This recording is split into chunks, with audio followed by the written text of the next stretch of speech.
A brand new week is here again. Hello, thank you for joining us from wherever you are. We're coming to you live from our studios here in Kukumlimle on digital address GA 0992539. Our leading stories this hour. NPP and NDC accuse each other of initiating the bloody clash which occurred yesterday at Odododio constituency between their supporters. We hear from both parties as over 30 of NDC supporters are treated and discharged from the Kolibu Teaching Hospital. We get the update as the NDC MP for the area says he has been invited to the police headquarters.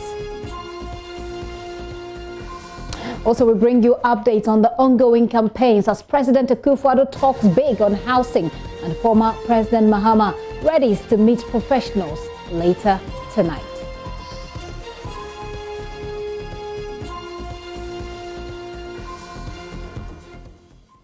Also coming up, almost 10 years since Ghana's last population census, we go into the details of the next exercise to determine how many of us there is in this country. My special guest is the head of the Ghana Statistical Service.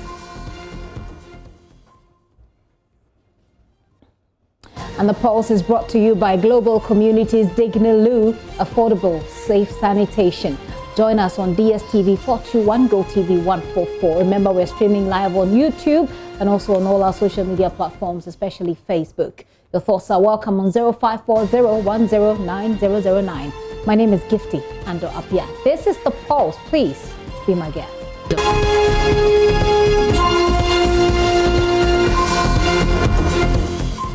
You're welcome to the show. Let me take you through the details now. An accused person put before the Kaneshie District Court in connection with the murder of law Professor Emmanuel Yao Bene is said to have fallen ill and currently on admission at the police hospital. This development comes barely 2 weeks after another accused person named James Womba died after falling ill and admitted at the hospital, the same hospital. Police prosecutors, meanwhile, say another suspect has been apprehended. Court correspondent Joseph Akable has the rest of the story. Bene was allegedly murdered at a Jingano mansion in Accra. His body was found days after with his hands tied and cloth stuffed in his mouth. Police commenced investigations, arresting 4 domestic workers at his residence and pressing a charge of murder against them. One of the 4, James Nana Womba, was later said to have confessed his involvement in a gruesome murder, leading prosecutors to ask that the remaining 3 be discharged by the Kaneshie District Court. He is said to have named 2 others as his accomplices. They are Pambo Ejabedu Cancer and Ebenezer Kwesi. Both have since been arrested. The prime suspect, James Womba, died at the police hospital where he was on admission after falling ill. Opambo Bedouin Cancer is also said to have fallen ill and currently on admission at the police hospital. Prosecutors therefore asked that the Kaneshie District Court adjourns proceedings. This was granted with the case adjourned to November 9 for continuation.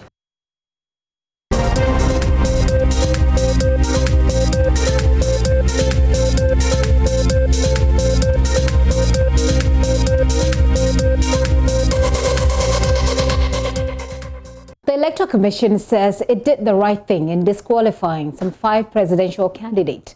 It is urging the aggrieved individuals to proceed to court if they still have issues regarding the nomination process. Speaking on the probe on the JoyNews channel on Sunday evening, Deputy Commissioner Dr. Bosman Asare said ample opportunities for correction of mistakes were handed all candidates. We don't have any report as yet. I know our legal department has worked on it, and I need to check whether they've even given to the CI, but we know that was the strategy to do that. But I think we as a commission, I know I made the point that the mandate of the Electoral Commission is so sacred that we are not going to engage in anything to undermine the ambitions of individuals and even political parties. We need to be clear. Some of these activities, they border on criminality, forging of people's signatures, other things, and those were the things the commission looked at. And anyone who indicated that the commission didn't give him or her the chance to do the corrections is not being very factual to the people of this country. We went through the process. We shouldn't forget that there were 2 political parties. I think the PNC, they came very late, and when they came, it was even around 4 o'clock or so. And the exercise we finished around 4:30, and they had some minor corrections to be, and they were able to do that. So all the parties were given the chance, including the independent candidates. So as far as the Electoral Commission is concerned, we treated the parties an independent candidate very, very fairly. Okay. So that's why we strongly believe that some of the actions, some of the things they did, they border on criminality. So we are referring to the appropriate quarters. And for people to say they are taking the Electoral Commission to court, you know, by the nature of our work, I think every month we go to court. How many cases? How many times have you been to court? I would say 1 month, one case. 1 month, one case in Accra. Regionally, we get several.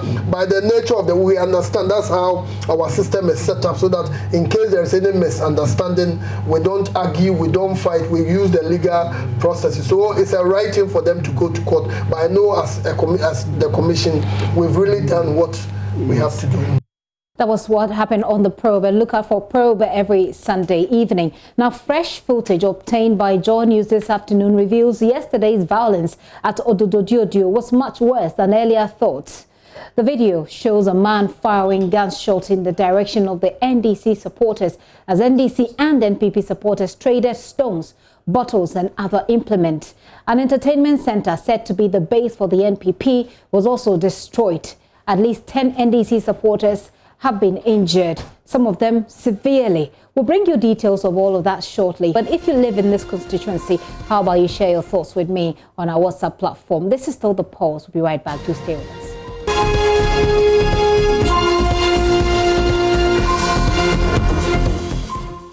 Welcome back. Let's bring you back that story. Fresh footage obtained by JoyNews this afternoon reveals that yesterday's violence at Odododiodio was much worse than earlier thought. The video shows a man firing gunshots in the direction of the NDC supporters as the NDC and the NPP supporters both traded stones, bottles and other implements. An entertainment center said to be the base for the NPP was also destroyed, and at least 10 NDC supporters have been injured, some of them severely. We'll bring you details of that story shortly, like I indicated earlier. Take a look at this report that captures the story so far. More than 10 persons sustained various degrees of injuries, some with cuts to their head, arm and abdomen, whilst others sustained bullet wounds.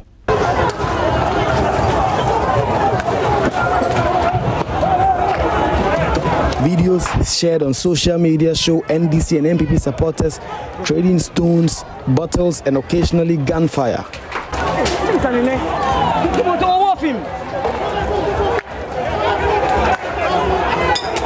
In the videos, some persons wearing NDC shirts and paraphernalia are seen vandalizing items in a one-story entertainment center said to be the base for the NPP.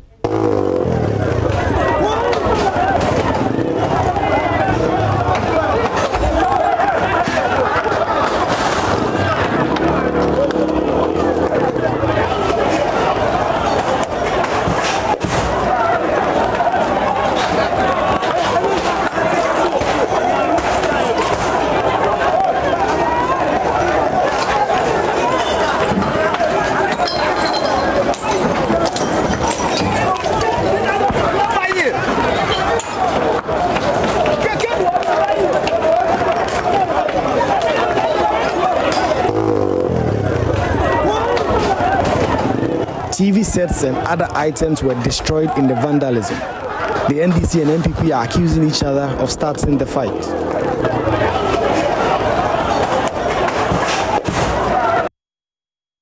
So, do you live in this area? What did you see? What do you know? Do send us a WhatsApp on 0540109009. The NDC Vice Chairman for the constituency, Isakani Amu Collison Kofi, speaks about the injuries. But yesterday, if you look at what happens, we even have to call off the work. Okay. Yes, when the incident happens, because like I said, being the prompter, that I always have to move ahead. I have to call the MP when I think he has moved with a large crowd to the Opera Square to even just deliver it. This is what has transpired. So those left even on the street that are supposed to even go and join the supporters at Opera Square couldn't go. We just have to call it off. And my brother, I was at an emergency ward yesterday from between 11 a.m. I left here 11 p.m. Because normally... But your people also, you know, we've seen the Blue Gate building has been vandalized, and it was vandalized by the NDC people. Exactly. And what happens was that, you see, I would not. I have to condemn that attack. But you've seen that of Bluegate. I can also show you pictures of being the constituency vice chairman, guys that have done a sitting place for them, not even just like Bluegate, but some miniatures that I have done, which has also been vandalized. They've damaged their TVs, they've burnt things, and it's rather unfortunate. That is why I said that, look, we know each other. We are brothers. So, talking about knowing yes, each other, so, yes. Will you, given the fact that the NDC folks also vandalize the Bluegate, on your side, will you assist the police investigation by bringing out the people from your end? Why not? Why not? If the police want to crack the whip, they should crack the whip across board, because we will not condone any of these illegalities. Exactly. The police should crack the whip. If they crack the whip, look, we've collaborated with the Jamestown police on countless and several occasions where our guys are alleged to have done anything bad. We produce them to the police. Can the NPP say same? Look, you saw videos of somebody shooting at this incident. The person is telling you that he's sleeping. You have the constituency chairman saying that he was at church with that person. My brother. So is that person a replica brother that was standing at a place shooting? When I see Nyoka Hamas, I know Nyoka Hamas. When they see Isaka, they know Isaka. When I saw my brother Kwanchi, I know this is Kwanchi. And then what I saw was that I saw Nyoka Hamas, which we popularly called 10G, with his guys, numbering about 7 or 10, running. And the police was there. I could mention the Jamestown station officer, which we popularly called him Blackie. There were other police officers, Brobe and co. We were with them to just calm tension down. That look, this is just a peaceful walk. So just allow the people to fight. But you know, unfortunately, if you see the videos that is happening at this base, you could see that there are crates of bottles that have been packed under the NPP base. There are even sacks which contains bottles. What it tells you is that you cannot tell me that if you've not planned for something, all of a sudden or immediately, you will get crates of bottles or sacks of bottles under your base. What is the intention? What was the purpose? So it was when they throw a bottle into the NDC crowd that the guys also have to retaliate, to just go back there. If we are having a peaceful walk, why would you have to throw these bottles into the crowd? What we are getting from the NPP now is that they really have not, in fact, they were not the ones that started the altercation. Well, there are allegations about, I mean, we know that in the past month, your member of parliament, the Honorable Nilante Vanderpoel, was assaulted. And people say, well, this is only a reprisal and a payback to the NPP. My brother, if me, it is very baffling. And then I have a recording on my phone. I recall when I was attacked, because I have a very good relationship with the NPP parliamentary candidate, Bannerman, Nilante Bannerman. I called him personally. And the kind of responses he gave me, I put him on record. What he told me was that, why are you calling me? Didn't you use these boys in 2016? But the bottom line is that most of you have followed politics in Odododio. I want to set the record straight. Can you state categorically the number of shooting incidents or these attacks that happened in 2016? Well, this morning, the NPP has held a press conference blaming the NDC for starting the violence. Nilante Bannerman is the parliamentary candidate for the governing NPP. However, not the least surprised by these acts of violence, considering the fact that in 2016, after a successful campaign launch at the famous Bukom Square, this same MP led thugs to go on a vandalization spree in the constituency on the back of yet another successful walk in honor of the memory of our youth organizer, the late William Waters Rasbustego. On Saturday, the MP and his boys came running riot again without any provocation. It therefore goes without saying that these happenings in the constituency are explicitly orchestrated by the incumbent MP, whose persona and character depicts violence. This was the same person who, as the NDC parliamentary candidate in 2004, was cited for electoral fraud and violence and was injuncted from contesting that year's elections. The constituency from then on experienced peaceful electioneering campaigns and elections. until he resurfaced in 2012 to contest the NDC primaries, which again was characterized by violence he masterminded. The lead up to that year's election and the events before, during and after the 2016 elections is still fresh on the minds of people. Madam Esla Usue Kufu, Abu Jinapo, the late Jacob Echebilamte, and my good self have been victims of his thuggery. Ladies and gentlemen of the press, yesterday's violent and unprovoked attacks goes to confirm that the MP has not departed from his violent ways. I hereby call on the police to, as a matter of urgency, arrest these NDC thugs and let the law take its due course to serve as a deterrent to their likes. Failing which, our people will be left with no other option than to defend ourselves. For now, I can only urge my people to remain calm, even in the face of these extreme provocations. That's a parliamentary candidate for the NPP in the Ododo constituency, Nilante Banaman. Well, the member of parliament for the area, NDC member of parliament, I should say, Nilante Vandapoy, has been responding to this.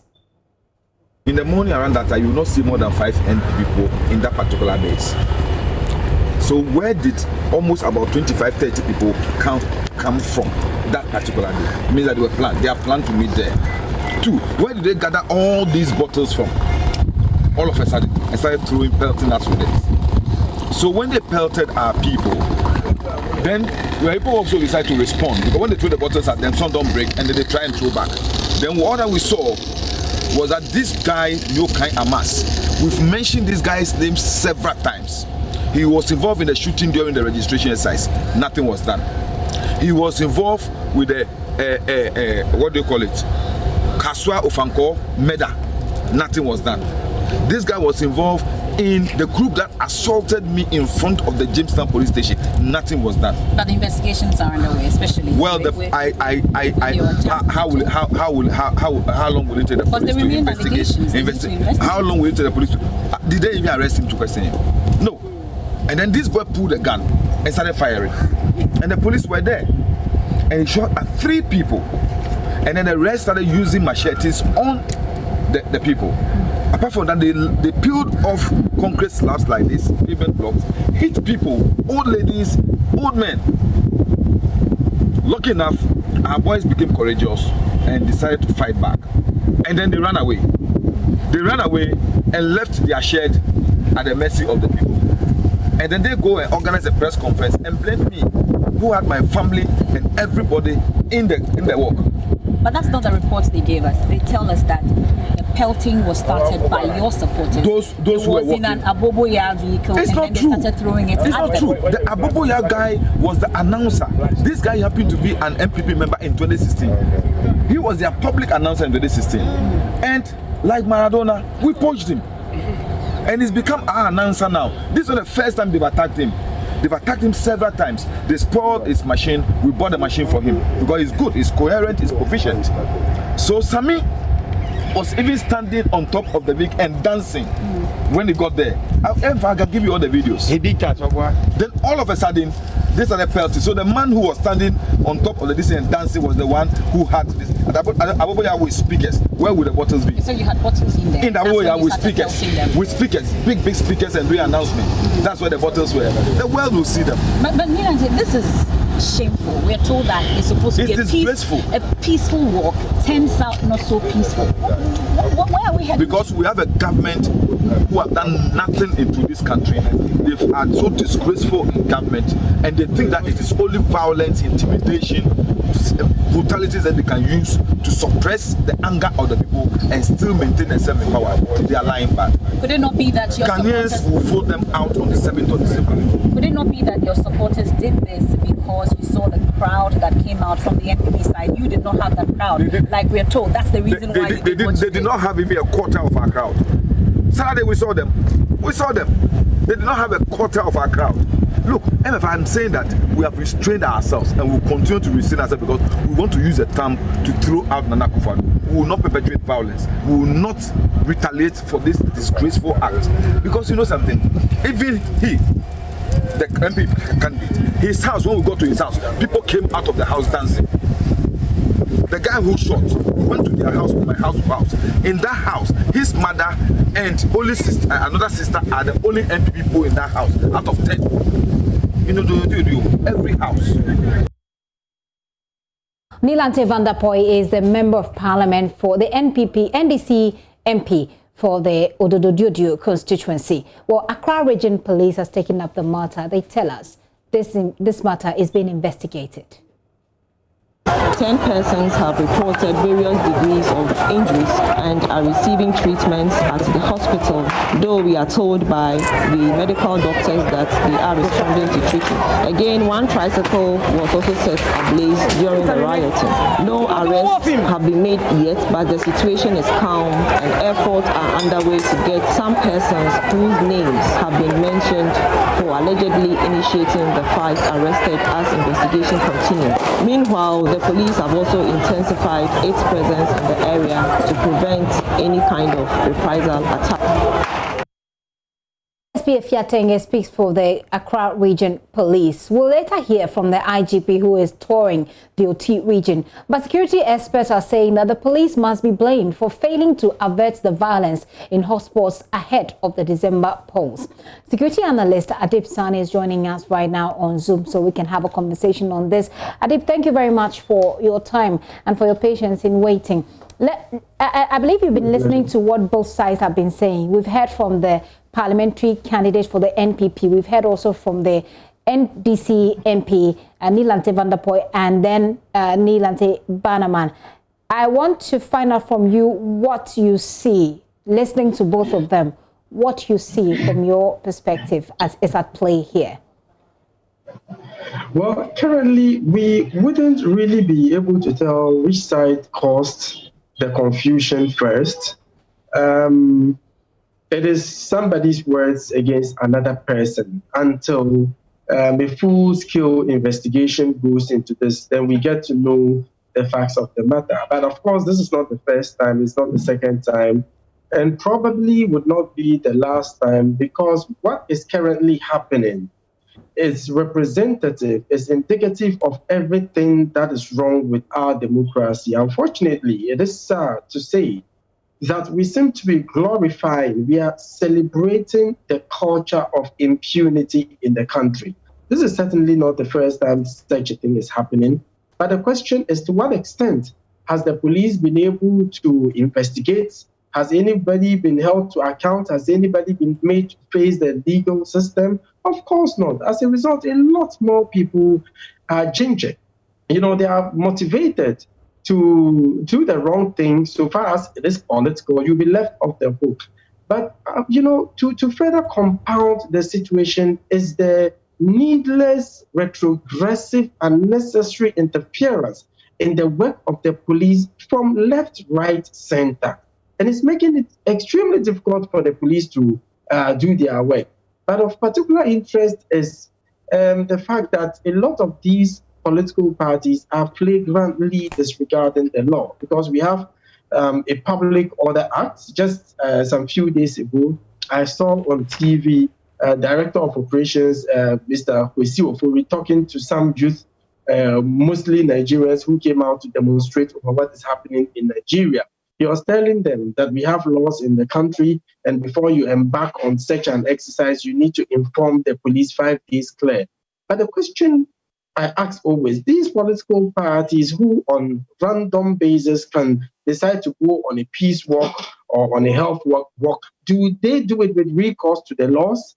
Because if really they had done that, the police should have put certain mechanisms in place on the ground to ensure that their routes are clearly defined, so we don't have these groups clashing.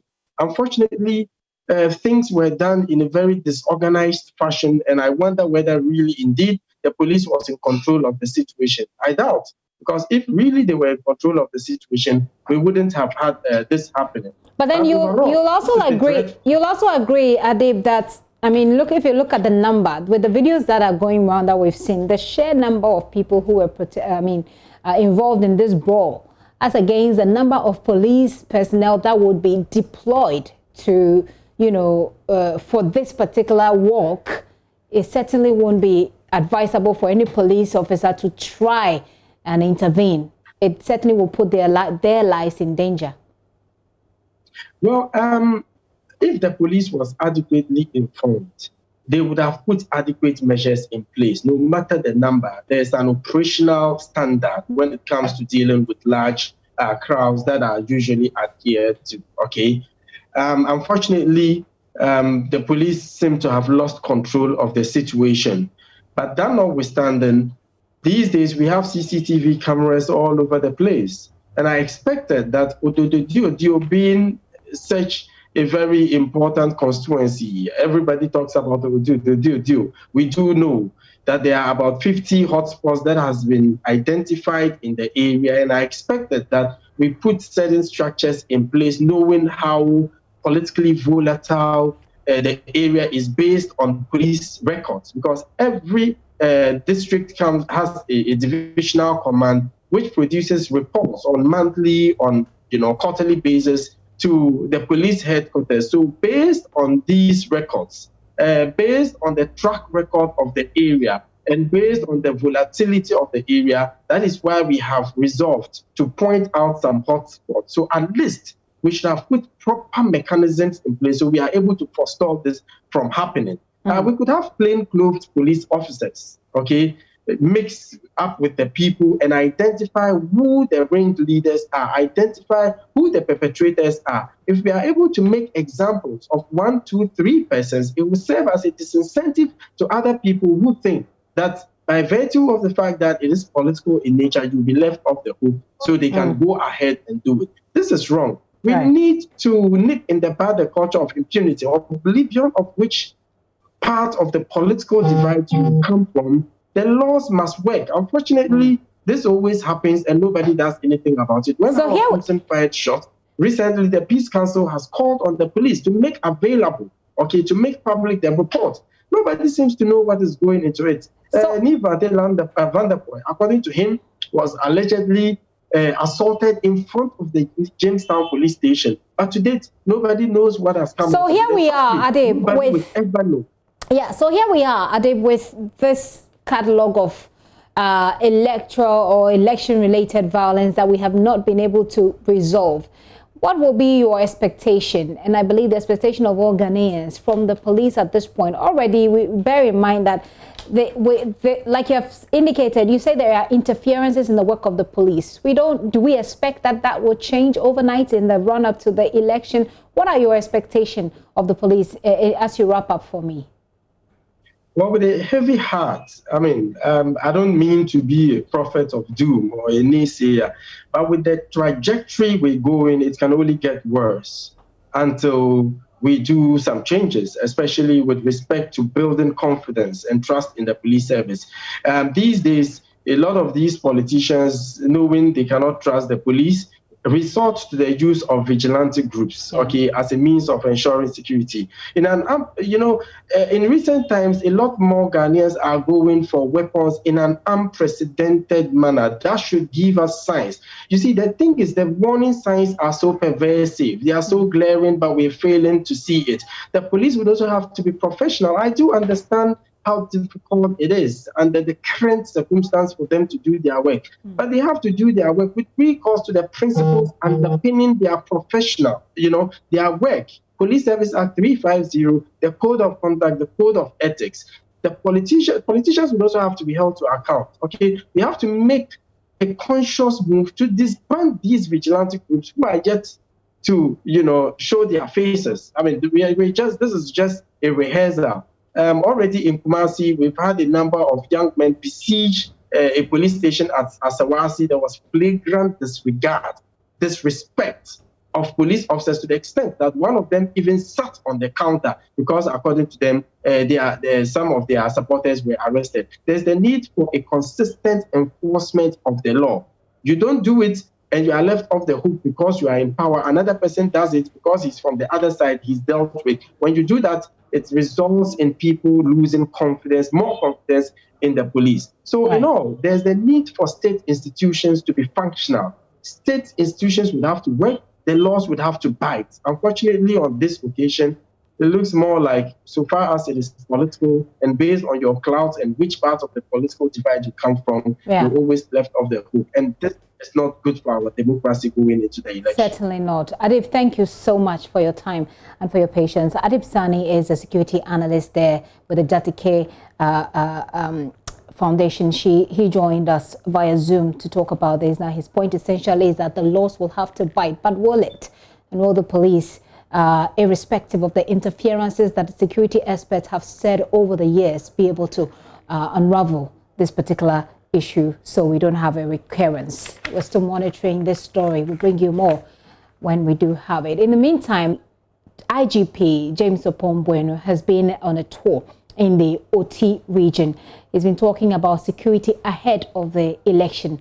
We can listen to him now. Concerned, the policing of the elections will be done by uniformed officers, police officers, Ghana Fire Service officers, Ghana Prison Service officers, officers from the Custom Division of the Ghana Revenue Authority, the Ghana Immigration Service. The BNI will be helping us from a distance, from let me say, from in the background. As far as I'm concerned, the military will also support us by way of rapid response and by way of patrols. So this is what I know to be the architecture of the security for the general elections.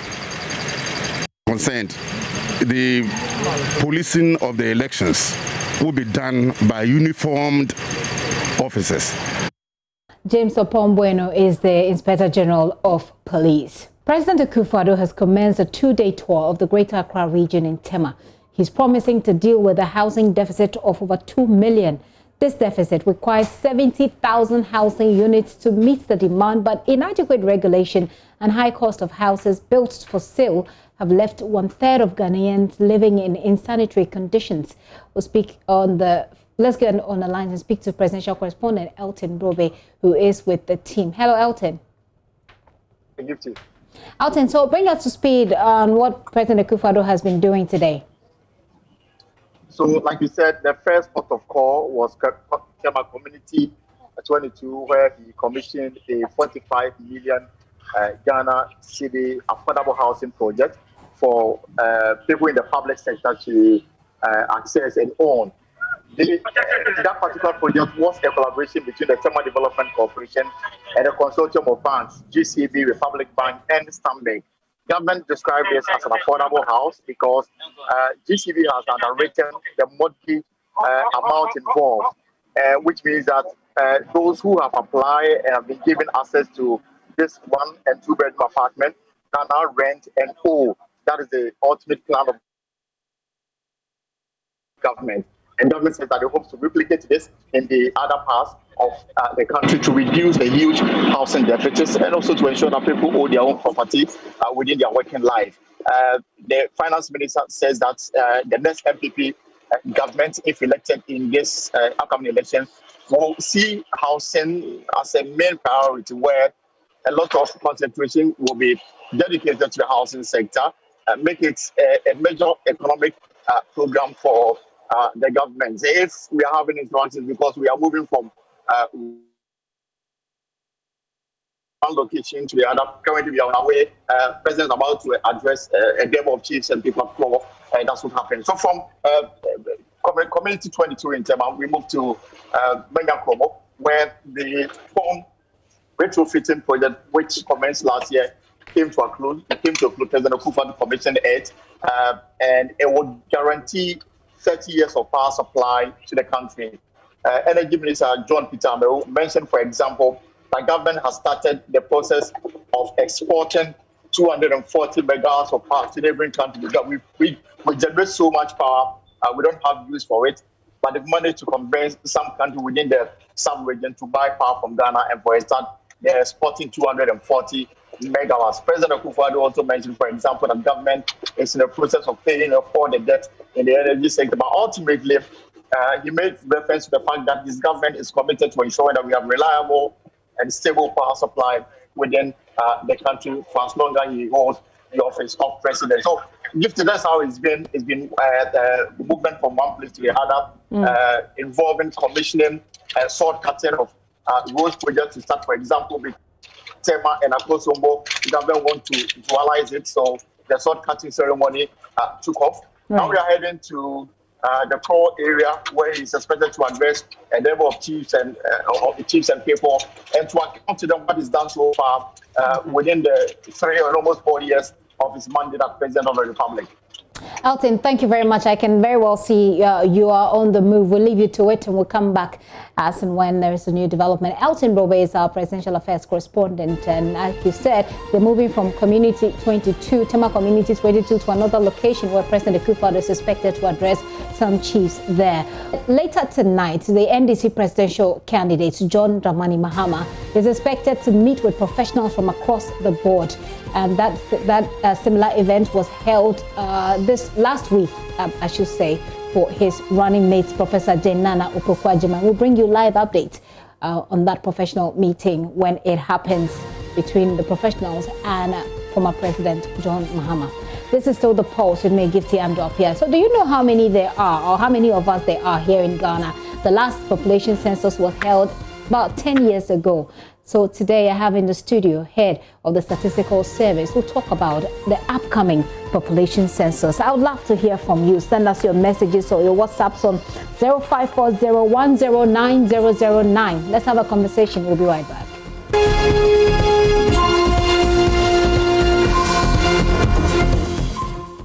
You're welcome back to the show. Many thanks for staying with us. Like I said, we're going to have a conversation about our population census that we're expecting to have very soon. And I want to hear from you. I did share the number with you. If you still have it, do send me a WhatsApp. It's on 0540109009.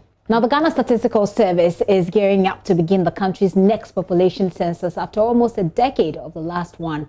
The service has started recruiting university graduates and eligible applicants who they hope to train as national and regional trainers for the upcoming census that will be conducted, by the way, across the country. The Statistics Service had originally scheduled March 15 this year for the census, but it has had to reschedule twice. So let's get some answers and details on why it has had to be rescheduled and other things, including funding for this census. My special guest for today and for this conversation is government statistician, Professor Samuel Kobina Enim. Prof, you're welcome to the show. Many thanks for coming. Thank you for having us. So let me start by asking about the rescheduling. That's what seems to be fresh on a lot of people's minds. So we wanted to do this in March, then we moved it to May, and then we moved it, I think, to June, and now we've moved it to next year. What's happening? Thank you. So we had to reschedule the census mainly because of COVID-19 and the restrictions that ensued thereafter. I must indicate that our earlier date of March 2020 had some challenges with preparations, but when we had the first COVID-19 case, all indication pointed to the fact that we needed to reschedule. So our major rescheduling was from June to September, and we thought that by then we would have reached our peak for COVID-19 and then have the census in September. We did not find the need to do the census after September 2020, principally because of the elections. The census requires a very stable population, because once you have a very highly mobile population, the tendency of missing some segments of the population is very high. Okay. So now we're saying that April to May 2021 would be the data collection period. I must indicate that as at the time that we had to reschedule it from June, we had reached an advanced stage with our preparations because we're just 3 months away from that. And what I mean by we had reached an advanced stage is the major activities that precede data collection exercises were underway and had reached an advanced stage. So for instance, we had finished with our census mapping work, that is the field work, and we're doing office work in relation to that. Okay. We had recruited our master's trainers and we're taking them through the training material. So by implication, our training materials were also ready. And all the digital solutions that we wanted to used for the census had been contracted out. I see. Let's talk about what you are expected to find. So I expect certainly that we'll have difference in the numbers by the time you're finished, because the last time we did a census was 10 years ago. 10 years after, we certainly have many more people. First of all, walk us through the implications or sometimes the differences between the figures that we record when we do like one census and when next we do another. Walk us through the implications for the changes that we may record. I mean, the implications is mainly for resource allocation purposes, and also it's the basis by which we do a number of things, one of which is our democracy thrives on the numbers that we have. But before that, let me mention that we do it decennially as recommended by the UN and also as our Statistical Service Act grants us to do. But what we do within the 10-year period is what we call the annual population projections. So when we did our last census in 2010, the population figure was 24.7 million. And given the three indicators that we use for population projections, i.e. fertility, mortality, and migration, we've been able to compute our annual population projections between 2011 up to 2020. As we speak, we project that the population of the country is around 31 million. So what we do with the changes, as I indicated earlier on, is to help for planning, because the census does not only give us the basis to plan directly in terms of resource allocation, but in addition to that is the basis by which we get the disaggregated data that we need. It's the only data collection exercises that takes us to all the localities that we have in the country.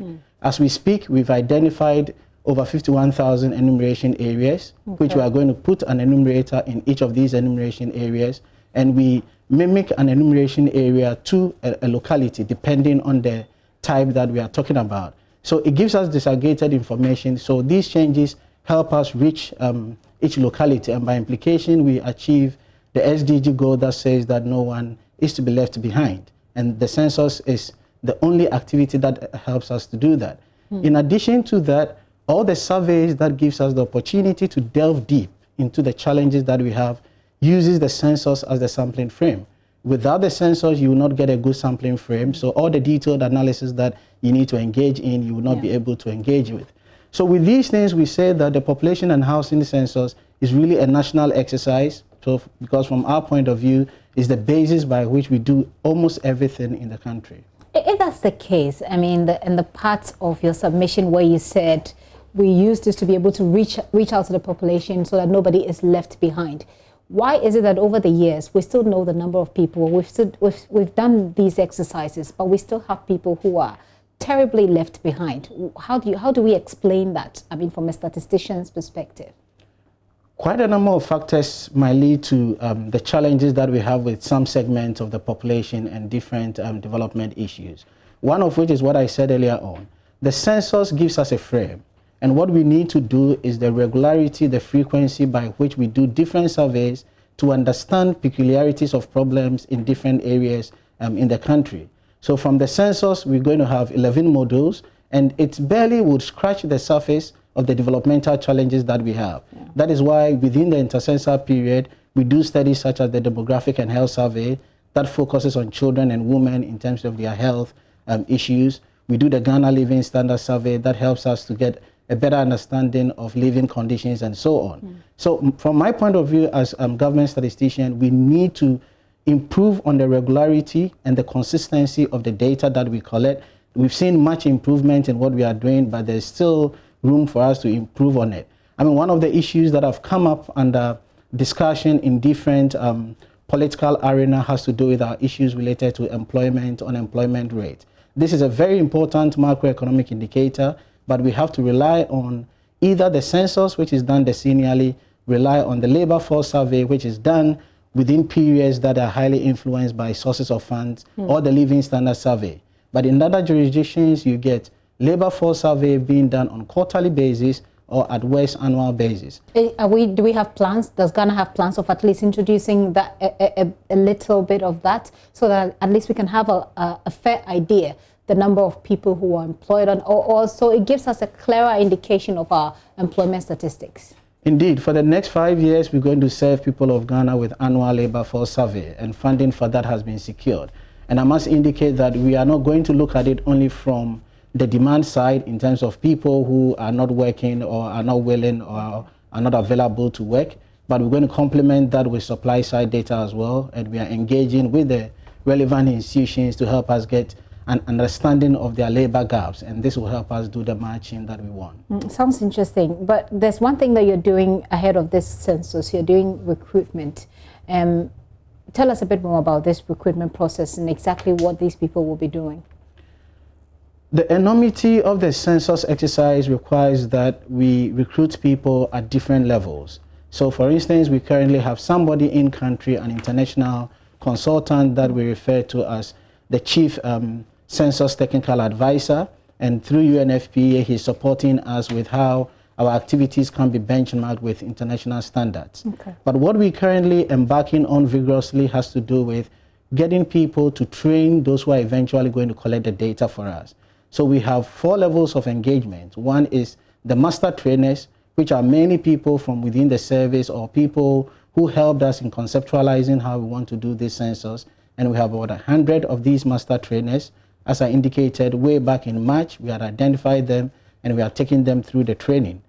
Just below the master training is our national trainers. And we're going to engage close to 970 of these national trainers. And what we're doing now is to ensure that we get the cream of people who, most importantly, are passionate about the exercise and would be with us throughout the process. So we have identified diverse sources for recruiting them. One option is to engage with academia, because we need people who have at least master's degree and people who have lecturers who can vouch for their ability. They've used them before and have also worked for Ghana Statistical Service in the past. Okay. Then the third layer is regional statisticians, and we're going to engage 6,750 of them. This number will train the 75,000 people that we're going to put out there as field enumerators and supervisors. So in all, we have 4 levels of training, and we are using our online platform. If you go to our website, you're going to get the link and you're going to apply, and we will take you through the screening process. Okay. Do you have money to pay these people? We do have money to pay the trainers and the field officers that we are recruiting for the 2021 population housing census. That's so you're looking to engage about 970 national trainers, you said, and then 6,650? 750. 6,750 others. Regional trainers. Okay, so that's 6,750 plus 970. That's a lot. I'm not very good with math, so I won't even attempt it right now. But that's a lot of people. That's, I mean, 6,000. You're looking at, let's say, 8,000 if we put it that way. How much will you be paying one person averagely? We are very careful in providing a flat rate depending on the conditions and the mode of engagement that we're going to use them. Our plan is that if we use you at the master's level, for instance, you are going to train the national trainers, but because we've invested in you, we would want you to go down to train the regional trainers and eventually train the field officers. So depending on your availability, your capacity or passion for it, we are trying to put out different contracts for people that would engage with us. Previously, so averagely, if you put it on the average, how much will one person earn, for example? It very much depends on the level. So for instance, our master trainers, when we were engaging them last year, we're giving them something in the region of 250 Ghana cedis per day. But this is definitely something that would vary as we move down the lower levels. And again, as I indicated, if you're going to be with us for a 1-year period, we cannot sustain that amount. So we need that contracting arrangement to ensure that we pay you what you deserve. Where's the money coming from? What's the source of funding? And do you already have the money sitting in the Ghana Statistics Services account? Ghana government is funding the 2021 population housing census and has committed about 85% to the census exercise. How much is this 85%? So the census itself is going to cost us 477 million Ghana cedis. But I'm going to put a caveat to it because this is the budget that was approved prior to COVID-19. And you would all agree with me that with the onset of COVID-19, a number of our operations have changed. So for instance, we had already done our 2 trial censuses, but because of COVID-19 and the time lag, we are going in for another trial census. So you need more money? We've revised our budget, and we are hoping that it's either we request for more money or revise our entire operations in terms of where we're going to invest. So what's the current budget you're dealing with? We're still keeping the 477, but we've made another budget to the tune of $12 million US. I'm quoting in United States dollars because we've started engaging development partners in that discussion, and this comes to about 72 million Ghana cedis. But this is again heavily dependent on where we would be in 2021 in the face of COVID-19. If by then it has abated considerably, I'm sure all these issues surrounding PPEs and so on, the cost associated with it is going to reduce significantly. So we are very hesitant in putting out the eventual figure as a result of COVID-19 implications. So with the 477 million, is this cities or? Yes, 477 that's million how much Ghana government cedis is committing or has committed to? Yes, let me provide clarity on that. Please. So as I indicated, this amount of money has been secured by Ghana government through a facility from the World Bank. So the money is not seated with Ghana Statistical Service, but because government has gone through the entire processes, we are dealing directly with with the World Bank. And because of the way they operate, for every expenditure line, we need to go to them, justify it, and write a no objection for it to be approved. So on the side of government, as far as that funding is concerned, we've gone past it. Now it's just an operational issue in terms of Ghana Statistical Service dealing with the World Bank based directly on their arrangement. Yes. And just getting the disbursements from there. Yes. Okay, the recruitment isn't done. It ends on the 30th of October, I saw. Again, depends on the recruitment that you're talking about. Recruitment for the population census, those who will be supporting you with the population census? Yes, but as I said, we have it in different phases. So if it's the regional training, then you are right, it's ending there. But we're still going to keep the application for enumerators and supervisors open because we wish we get a pool of people, as I indicated, who are really committed to the exercise. So I've heard people say that the population census has something to do with elections. I'm sure it's something that's not very strange to you as well. Help us with a bit of education. What is the relationship between the population census and elections? I would respond to it from a much broader perspective and relate that to the vision of the service, because the vision of the service is that we are the trusted provider of official statistics for good governance. And the reason why we relate official statistics to good governance is what statistics does broadly, rather than looking at it from a narrow point of view.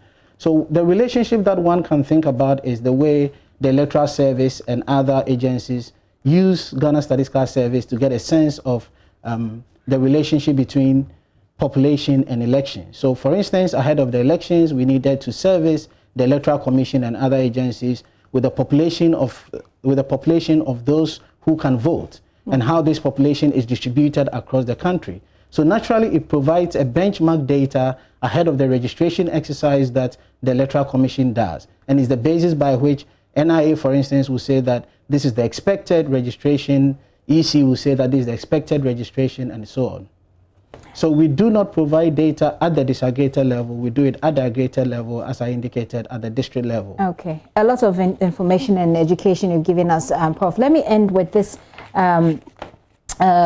survey, or this Ghana Census of Agriculture information that you just provided me when you came in. And I just want us to talk briefly about the findings. So this was done, this is 2017-2018 Ghana Census of Agriculture. So this is something that you've done already. Help us understand what you found, just the highlights as we wrap up. Okay, thank you.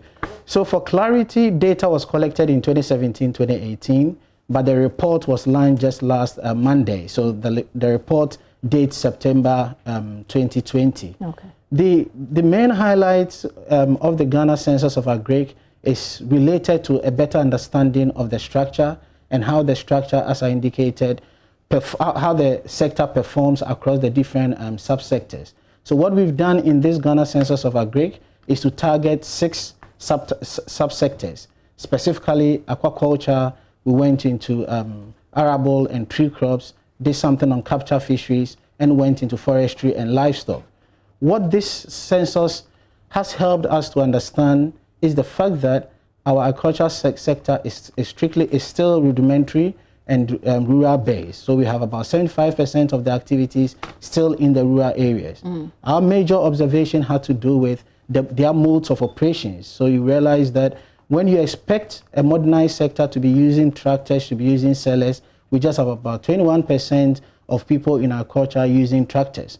And for every 3 people that you find using tractors, is only 1 person who is using it. But that's really not strange. This is information that we sort of knew already. So was it really necessary to get into that bit? Why should I not take it as a waste of time and resources? What we do not know are 2 things. One is the extent to which we are still using rudimentary tools. So as I indicated, yes, everybody knows that our sector is still rudimentary, but we didn't know the extent. Okay. So now we are saying that 21% are those who are using tractors. And as I was about saying, for every 3 users of tractors, you find only 1 person that owns it. What is intriguing for us is the relationship between other socio-demographic variables and the use of tractors. So for instance, you would want to find out the level of education of those who are using it. And for persons engaged in agriculture, we realize that 80% of them either do not have any education or at best have only basic education. Okay. We realize that only 27% of holders of agric constitute the youth. So if you have an economy that you have 36% of your people working in the agricultural sector and youth constitute just a quarter of it, then definitely there's something to think about. So in our report, we try to sort of deduce why why the youth are not involved in agric. And some of the reasons could be the fact that they don't have any education, and some of the reasons could be that because the financial outlay in getting these modern equipment sort of are deterring, they are unable to get into these agricultural activities. Thank you very much. It's been a very, like I said, very enlightening conversation. I've been asking people to text us and to tell us what they want to know about this process that we're going to go through. Most of you are interested in the politics. But I'll just, because I've run out of time, I'll just take this one. It says, I just want to know if during the census you count persons, so the way he puts it here is you count mad people, but yeah, persons with mental illness in the country, in addition to those who are not mentally ill. And by mental ill, I believe he's probably talking about people, those that we find on the streets. Are they added to the census? Yes. Okay. So the census is about not leaving anyone behind. So every person in Ghana is our target. So we reach out to those with mental challenges, those with living in extreme conditions. I mean, those with mental challenges, you can find them in the psychiatrists, etc. But those who, like, you know, we do target all of them. You count them? We do target all of them, and we have a way of engaging community people to help us target these people.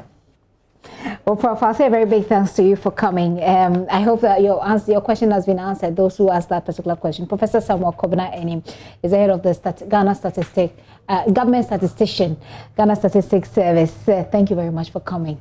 We look forward to that population census that is happening next year, May next year. April, May for data collection. April, May for data collection. That's happening next year. We'll be here to bring you more as and when we have any. Well, over 500 pupils of the AU Mensa Basic School in the Greater Accra region share 2 laptops for their ICT classes. This, the head teacher says, affects effective tutelage as some pupils are disadvantaged. A JHS2 student at the school, Priscilla Maureen Jedu, explains how this affects her learning. Very bad, because anytime we are learning, we find it very difficult to learn. Even when the teacher is teaching, we don't get clear understanding. When it comes to examination, we don't normally pass because we don't have computer labs in our school. So I'm very happy because we now have ICT lab, and it will make the teachers' teaching very easy for us, and we'll be able to understand it very quickly.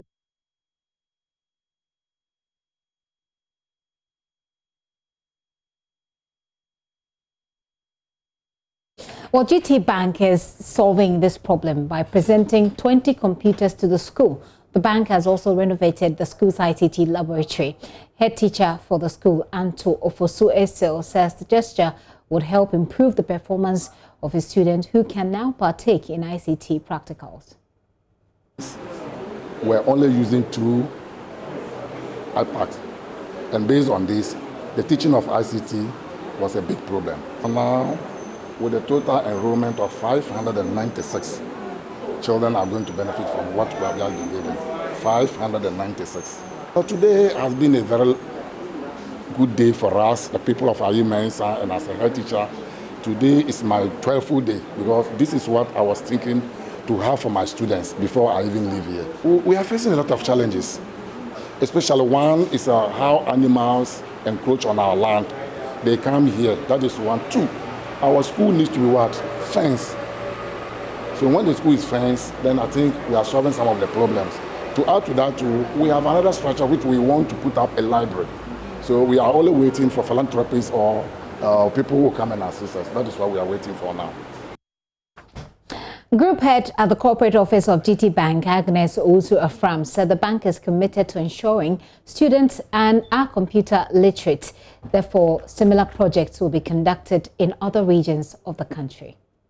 It came as a request from the community. So we have an initiative where we allow our customers to talk with our MD. And one of the callers happened to be a staff of the school. And so he had made a request that the school needed support with their ICT infrastructure. GT Bank already had plans of doing this CSR activity across country. So we only turned our resources here. Yes, we came here, we saw the facility, and it was good that we further on the request. So we did. We will continue doing this once we are impacting and touching the lives of students and children education for that matter. We will continue doing this, yes. For the students who will be benefiting from this gesture, and thanks to GT Bank. Electricity generation firm Cal Powership Company Limited has donated personal protective equipment to the Labaoleshi Presbyterian School as part of its corporate social responsibility. Although many Ghanaians do not regularly wear masks, the company says it is important for students to remain safe by adhering to all the COVID-19 preventive protocols. The communications specialist of Car Powership, Sandra Amakwe, says her outfit would continue to donate PPEs to protect students. So as part of our corporate social responsibility project, we decided that we are in East Legon. We decided that we have to support Labaoleshi Presby School. We've done other donations in different places, but we live in East Legon, so they are our neighbors. We decided that we will come to Labaoleshi Presby School this time around. The students have been on vacation for a very long time as a result of the COVID. And now that they are back in school, we decided that we have to embark on the safety campaign. You know, we are recording, by God's grace, we are recording low figures of COVID, but it still indicates that the virus is still out there, and so we need to still practice the safety protocols.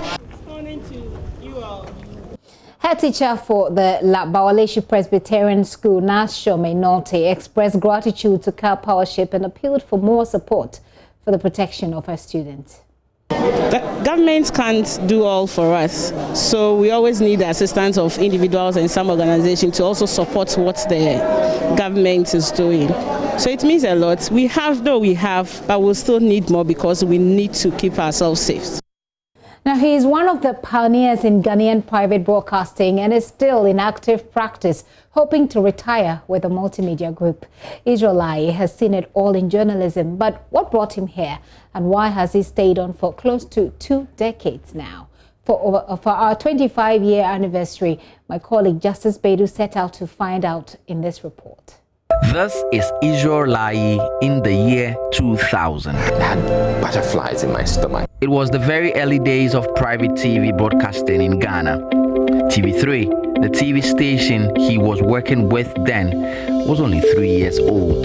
Growing up, that wasn't what I wanted to do. I wanted to become a pilot because I had this uncle who was working with the United Nations, and he traveled a lot, and he told us tales about aeroplanes and the fact that you get whatever you wanted in an aeroplane, as far as food is concerned. I was a hungry boy at the time, so I thought, okay, so if he, a passenger, could get whatever he wanted on the plane, then how much more the pilot? In 2004, Israel came to JoyNews in a fairy tale scenario. So I actually approached Joy FM through Komladomo. He came to TV3 one time for an interview, and when he was leaving, I had a conversation with him and I asked him, what does he think? I'm thinking about, coming to do something with Joy. And he said, yeah, why not? And that was it. He arranged, and I came in for an interview. So I came in to do bulletins around his show. One line. So you mean from this Israel was part of what became a golden generation of journalists and broadcasters who made Joy News the standard of journalism in Ghana. Joy FM did to radio what TV3 did to TV in Ghana. Everybody wanted to belong to Joy. Everyone wanted to be a part of the Joy story. Everybody was listening to Joy FM. Everybody was listening to Joy FM. And so yes, it was, and it felt good. So because of that, it felt good to be working here at Joy FM. You know, because we're the kings in town. We're running the city. In 2008, he became the first Ghanaian journalist to win in the coveted CNN African Journalists of the Year award. It was a story about a little girl who was staying with her guardians. She was supposed to be like a house help, and she was being molested. And the neighbors blew the whistle and drew our attention. I went with the office pickup, so I got the pickup to drive back up to the gate. I stood in the bucket of the pickup, and I reached my recorder over the gate to get to interview her. So I spoke with her. She told me her story. So that was the story. And when I joined Joy FM, I had not done actual journalism. I was doing news anchoring. I had done a couple of stories. When I came to Joy FM, I came to learn how to edit sounds properly. Cool edit, we called it back then. The Ghana Tourism Authority says drinking today, Easy, as he is called by many, remains one of the country's private broadcasters who are still in active work. And that video there is Israel Alaye's wife, Louisa Alaye, putting on the makeup for him when he was doing the report, working from home when the COVID-19 peaked. Multimedia won big at the 25th GJA Awards held at the weekend, with host of Newsfile, Samson Ladi Anyenene, crowned Journalist of the Year. 15 awards were swept. Well, I believe I'm not exaggerating when I say all 31 million Ghanaians think that he deserved it and are happy for him. Thank you so much for your time with me. You're always a great guest and I appreciate it. Let's do this again tomorrow. Meantime, there's more news at myjoyonline.com and I encourage you to log on. I'm Gifty and